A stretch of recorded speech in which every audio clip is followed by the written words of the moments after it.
আসসালামু আলাইকুম। আমি শুধু এটুকু বলার জন্য, আমি সারাদিনে যত মিটিং করি, এ পর্যন্ত যত মিটিং করে এসেছি,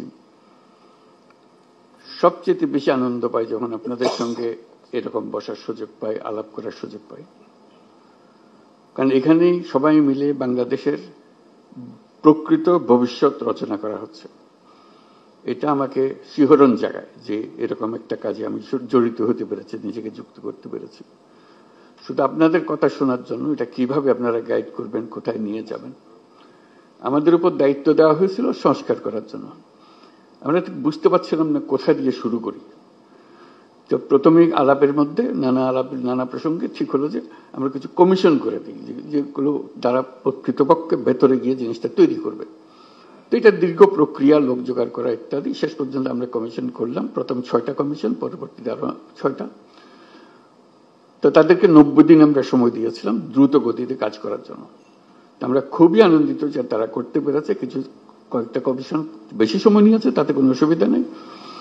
এখন কমিশনের রিপোর্ট আসলো, এরপরে আমরা যে ঐক্যমত্য গঠন করতে চাচ্ছি সেটা কিভাবে হবে, সেটার থেকে একটা আইডিয়া আসলো যে একটা ঐক্যমত্য কমিশন বলে আলাদা একটা কমিশন করি। তো সেটা যে ফলপ্রসূ হয়েছে সেটা প্রফেসর আলী রিয়াজ সাহেব যখনই আমার সঙ্গে বৈঠক করেন, আমি অত্যন্ত আনন্দিত হই যেভাবে আপনারা সহযোগিতা করেছেন, আনন্দ সহকারে পার্টিসিপেট করেছেন। এটা কেন জানি আমার মনে হয়েছিল যে এটা হয়তো সবার আগ্রহ হবে না, কবে পাশ কাটিয়ে যাবে বা ভেতরে ঢুকতে চাইবে না। আমি অত্যন্ত আশ্চর্য হয়েছি এবং অত্যন্ত আনন্দিত হয়েছে যে কত গভীরভাবে আপনারা এটাতে গিয়েছেন।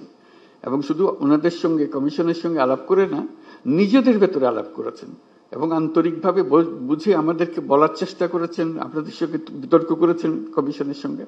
এবং প্রতিবারই যখন প্রফেসর আলী রিয়াজ আমার সঙ্গে কথা বলে, উনি খুব উচ্ছ্বসিত হন। এটা আমাকে অত্যন্ত হৃদয়ে টাচ করে আমাকে, যে এরকম আগ্রহ নিয়ে সবাই যদি আমরা বসি, নিশ্চয়ই একটু ভালো কিছু এর মধ্যে থেকে আসবে। তো আজকে প্রথম পর্ব শেষ হলো, তো সেটা মহানন্দের দিন যেটা আমরা করেছি। দ্বিতীয় পর্বে, প্রথম পর্বে আমরা কি করলাম, এটা যত কিছু ইস্যুজ আছে, যত কিছু রিকমেন্ডেশন, সুপারিশ আছে, তার মধ্যে কিভাবে আমরা একমত হলাম, কারা কোনটাতে একমত হলো, সব মিলিয়ে শেষ পর্যন্ত আমরা জুলাই সনদ করব। এইটি হলো আমাদের লক্ষ্য, যেখানে আমরা সবার ঐক্যমত্যগুলো তুলে ধরব। দ্বিতীয় পর্বে কি হবে, আমি আলী রিয়াজ সাহেবের সঙ্গে আলাপ করছিলাম। দ্বিতীয় পর্বে হলো অনেকগুলো বিষয় আছে, কাছাকাছি এসে গেছি, আরেকটু হলে আমাদের তালিকাতে আরেকটা সুপারিশ যুক্ত হয় ওই ঐক্যমত্যের সুপারিশে। তো এই সুযোগ যেন আমরা হারিয়ে না ফেলি, এই দ্বিতীয় পর্বের আমি যদ্দূর বুঝছি, প্রফেসর আলী রিয়াজ তার ব্যাখ্যা করবেন যে এই আলাপটা নিয়ে যেটুকু তফাৎ ছিল, দূরত্ব ছিল, সেই দূরত্বকে গুছিয়ে এনে যাতে আমাদের জুলাই সনদে বর্তমানে যতগুলো ঐক্যমতের বিষয় আছে তার মধ্যে যে আরো কিছু যোগ করতে পারে, দেখতে সুন্দর লাগবে, জাতীয় একটা সনদ হলো, অনেকগুলো বিষয়ে আমরা একমত হতে পেরেছি, জাতি হিসেবে আমরা গর্বিত জাতি হিসেবে দাঁড়াতে পারে যে আমরা তো এরকম বিভক্তিকরণের প্রক্রিয়ার মধ্যে রাজনীতি সৃষ্টি করিনি। আমরা সৃষ্টি করছি ঐক্যবদ্ধ হওয়ার জন্য, দেশের উন্নতির জন্য, দেশের মঙ্গলের জন্য। আজকে সেই সবাই উপস্থিত থাকতে পারে, আমি নিজেকে সৌভাগ্যবান মনে করছি। আশা করি আমরা সেই পর্বে ঢুকতে পারবো এবং সেই পর্বে অত্যন্ত চমৎকার একটা জুলাই সনদ আমরা তৈরি করতে পারবো। সবাইকে